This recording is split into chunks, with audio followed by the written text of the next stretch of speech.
दोस्तों, माता लक्ष्मी को धन और समृद्धि की देवी माना गया है।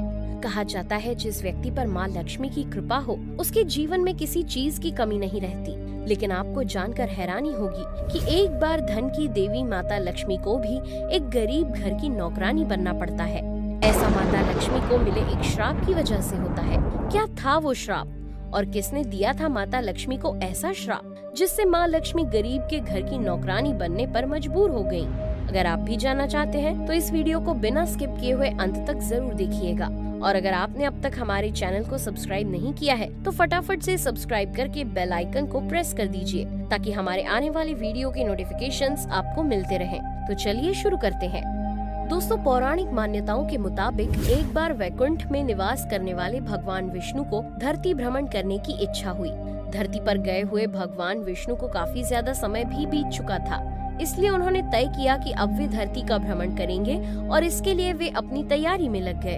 अगले दिन जब भगवान विष्णु अपनी पूरी तैयारी करके धरती भ्रमण करने के लिए जाने लगे, तब माता लक्ष्मी उनके पास गई और उनसे पूछा, प्रभु आप कहाँ जा रहे हैं? तब भगवान विष्णु ने माता लक्ष्मी से कहा, हे देवी, मैं पृथ्वी लोक के भ्रमण पर जा रहा हूँ। भगवान विष्णु के मुंह से पृथ्वी लोक भ्रमण की बात सुनकर माता लक्ष्मी ने भगवान विष्णु के साथ जाने की अपनी इच्छा जाहिर की। तब भगवान विष्णु थोड़ी देर सोचने के बाद देवी लक्ष्मी को अपने साथ ले जाने के लिए तैयार हो गए, लेकिन साथ में उन्होंने देवी लक्ष्मी के सामने एक शर्त रखी। भगवान विष्णु ने कहा, देवी, अगर आप मेरे साथ पृथ्वी लोक भ्रमण करना चाहती हैं, तो आपको ये वचन देना होगा कि आप पृथ्वी लोक पहुंचकर उत्तर दिशा की तरफ नहीं देखेंगी। इस पर देवी लक्ष्मी ने भगवान विष्णु से कहा, हे स्वामी, मुझे आपकी हर शर्त मंजूर है। मैं आपके साथ धरती लोक जाना चाहती हूँ। इसके लिए मैं कोई भी शर्त मानने के लिए तैयार हूँ। अगर आप चाहते हैं कि मैं धरती लोक पर उत्तर दिशा की तरफ ना देखूं, तो मैं नहीं देखूंगी। मैं आपको वचन देती हूँ। देवी लक्ष्मी द्वारा शर्त स्वीकार लेने के बाद भगवान विष्णु और देवी लक्ष्मी धरती लोक की ओर निकल गए। देवी लक्ष्मी भगवान विष्णु के साथ जब पृथ्वी लोक पर पहुंचती है तो उस समय सुबह का समय रहता है। धरती लोक का मौसम बहुत ही सुहाना रहता है। सूर्य उदय हो रहा था, रात की विदाई हो रही थी। चारों ओर हरियाली और पक्षियों की चहचहाट की आवाज गूंज रही थी। सूर्य की मध्यम मध्यम किरणों से धरती का नजारा बहुत ही ज्यादा लुभावना था। धरती लोक पर आकर प्रकृति की ऐसी सुंदरता देखकर देवी लक्ष्मी प्रकृति में खो जाती हैं और चारों ओर देखने लगती हैं। देवी लक्ष्मी ये भूल जाती है कि उन्होंने भगवान विष्णु को धरती लोक पर उत्तर दिशा की ओर नहीं देखने का वचन दिया था। धरती को चारों ओर देखने के क्रम में देवी लक्ष्मी उत्तर दिशा की ओर भी देखने लगती हैं, जहाँ देवी लक्ष्मी को एक बहुत ही सुंदर बगीचा नजर आता है, जिसमें बहुत ही खूबसूरत फूल खिले होते हैं। उन फूलों के कारण बगीचे में से भीगी भीगी सौंधी खुशबू आ रही होती है। देवी लक्ष्मी उस बगीचे की सुंदरता को देखकर खुद को रोक नहीं पाती और सीधे उस बगीचे में चली जाती है। बगीचे में पहुंचकर देवी लक्ष्मी एक सुंदर सा फूल तोड़ती हैं और उसे लेकर भगवान विष्णु के पास आती हैं। भगवान विष्णु देवी लक्ष्मी के हाथ में उस बगीचे से फूल देखकर बहुत ही ज्यादा दुखी और क्रोधित हो जाते हैं। भगवान विष्णु देवी लक्ष्मी को अपने द्वारा दिए गए वचन को याद दिलाते हैं और कहते हैं, देवी, कभी भी किसी से बिना पूछे उसकी कोई वस्तु नहीं लेनी चाहिए। आपने बहुत बड़ा अपराध किया है। ये अपराध चोरी की श्रेणी में आता है।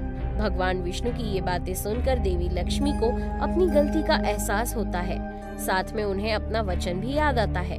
अब देवी लक्ष्मी अपनी भूल के लिए भगवान विष्णु से क्षमा याचना करती है, जिस पर भगवान विष्णु देवी लक्ष्मी से कहते हैं, देवी, आपने जो गलती की है उसके लिए आपको क्षमा नहीं मिल सकती।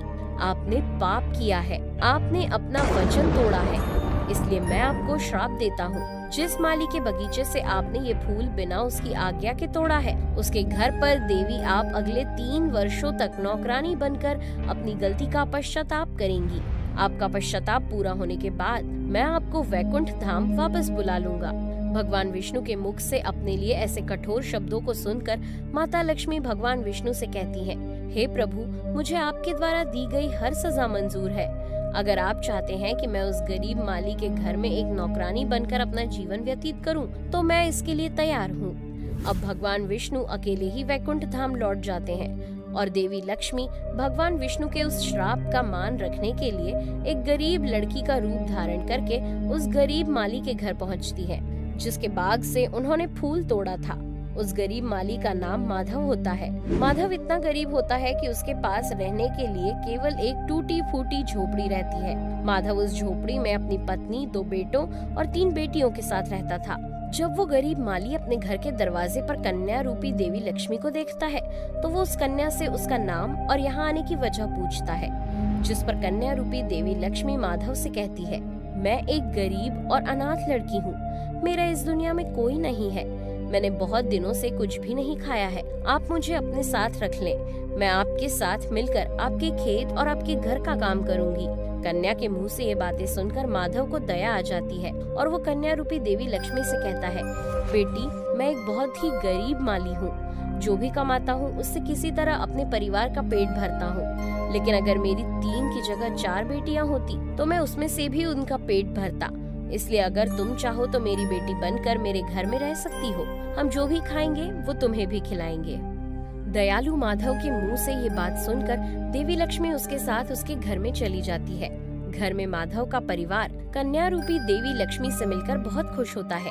दूसरी तरफ माता लक्ष्मी के उस गरीब माली की झोपड़ी में आने से उस माली की किस्मत बदलने लगी। माँ लक्ष्मी के आते ही उस माली की आय बढ़ गई।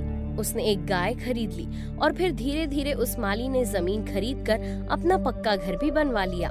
और फिर समय के साथ साथ उस माली ने अपने घर के सभी सदस्यों के लिए गहने, कपड़े और सुख सुविधा की सारी चीजें बना ली। अब माधव गरीब माली ना रहकर एक अमीर आदमी बन चुका था, लेकिन माधव के मन में हमेशा ये बात रहती थी कि उसे इतनी तरक्की उस कन्या के आने के बाद की है। ये कन्या जरूर कोई देवी है जिनके आने से उसकी किस्मत बदल गई। इसी तरह माता लक्ष्मी को भगवान विष्णु के श्राप का मान रखते हुए उस माली के घर पर पूरे 3 वर्ष बीत जाते हैं। एक दिन जब माधव अपने खेतों में काम करके घर आया तो उसने देखा कि उसके घर के सामने एक देवी स्वरूप स्त्री गहनों से सजी खड़ी है।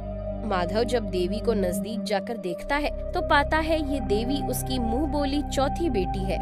अब माधव को ये समझते देर नहीं लगती कि उसकी चौथी बेटी कोई और नहीं स्वयं देवी लक्ष्मी थी। माधव तुरंत अपने पूरे परिवार को बुलाता है। सभी देवी लक्ष्मी को देखकर चकित रह जाते हैं।